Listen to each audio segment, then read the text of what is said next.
huling desisyon ng Korte Suprema, tinanggal na sa curriculum ng mga estudyante ng kolehiyo ang Filipino at ang panitikan. Sana lang yung wikang Filipino, yung subject na Filipino ay hindi mawala. Kasi identidad natin yan eh.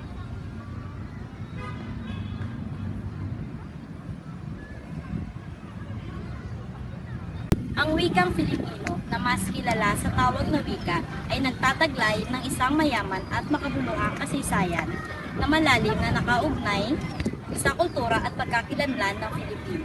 Ang kahalagahan ng kasaysayan ng wika ng Pilipinas sa ating kinabukasan ay hindi masasabing sobra-sobra dahil ito ang susi sa pag-unawa at pag-uugnay sa ating mga ugat at pagpapaunlad ng pambansang pagkakaisa at paghubog ng takbo ng ating bansa. Noong Marso taong 2013, nagpahayag ang Commission on Higher Education o CHED ng isang memorandum na pinamagatang CHED Memorandum Order o number 20 series of 2013 o ang tinatawag na General Education Curriculum.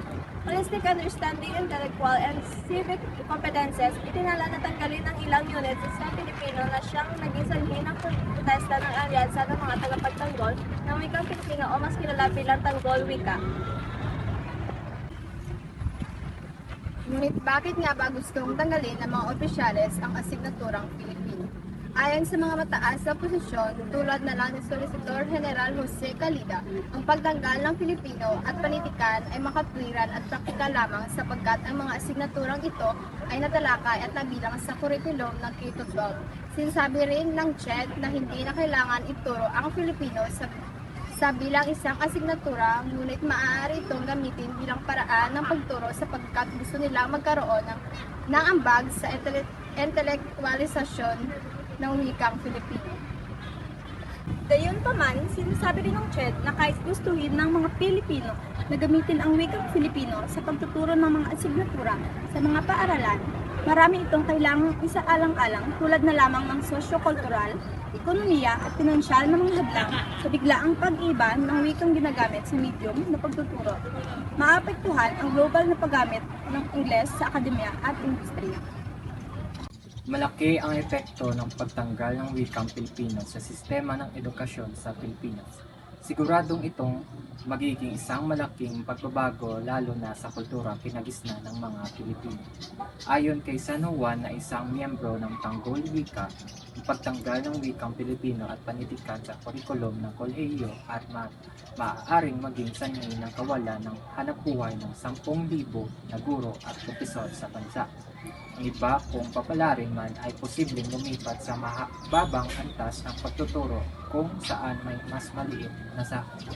Ayon naman kay Senador Gatchalian, ang Pilipino na alam na yon ay naging Taglish. Nawawala ito sa kolehiyong na yon ay mayroon pang asignaturang Pilipino. Ngunit unti-unti nakakalimot ang mga Pilipino sa sariling lahi. Ito'y lalo pang mag-iisipang at maaaring tuluyan ng nakalimutan ng tunay na diwa ng pagiging Pilipino. Sa oras na naalisin ang asignatura Pilipino sa kolehiyo. Chancellor ng Universidad ng Pilipinas, kung nais marating ng mga Pilipino ang intelektusadong paggamit nito sa kanilang paglaki. Dinagdag pa niya na dapat nakalagay ng wikang pabansa ay sariling pagkatibidad. Kailangan mahasa at masanay din ng ating mga mag-aaral sa wikang ito. Ito kasi ito ay mabisang gamitin sa espeto ng agham, pagnegosyo at sa larangan ng sining at literatura. Partikular na sa mga akademiko sulatin. Gayunpaman, ang Pilipinas ay kasalukuyang nakakaranas ng kabaliktaran ng mga ideolohiyang ito. Ang mga bata ay lumaking mga Inglesero at Inglesera at nahihirapang magsalita ng kanilang sariling wika. Hirap silang makaintindi at hirap nilang makita ang kalagahan ng sariling wika, kaya hindi makakaila na mga sumusunod na henerasyon ay makakalimot na rin kung ito ay tatanggalin sa sistema ng edukasyon sa panahon ngayon. Nakikita natin na tila ikinakait ng karamihan ng mga kabataan ang kanilang pagiging pagka-Pilipino at patuloy nilang tinatangkilik ang wika at kultura ng ibang bansa. Ito ay na maaaring dahil sa kakulangan nila ng kaalaman sa wikang Pilipino na nagiging epekto ng mga impluensya sa kanila ng kanilang mga magulang, kaibigan at kanilang mga hinahangaan na kilalang personalidad. Bilang isang mamamayan ng Pilipinas, napakahalaga para sa bawat isa na matuto at malaman ang wikang Pilipino. Walang makakapantay o walang karapat-dapat na ipalit sa pwesto ng asignaturang Pilipino dahil dito nagmula ang pabansang wika. Ang pagtanggal ng asignaturang Pilipino sa kolehiyo ay posible magdulot ng masamang epekto na magiging malaking dugot sa bawat Pilipino. Kung ito ay maisa sa katuparan, tiyak malayo ang paggamit ng bansa sa kaunlaran na nakaugat sa kulturang Pilipino. Kaya't kung Ika'y manhid sa pagpapahalaga Sa wikang Pilipino, pinagkakanulo mo ang Iyong pagka-Pilipino. Dahil ang tunay na Pilipino ay may mataas na pagpapahalaga sa wikang Filipino.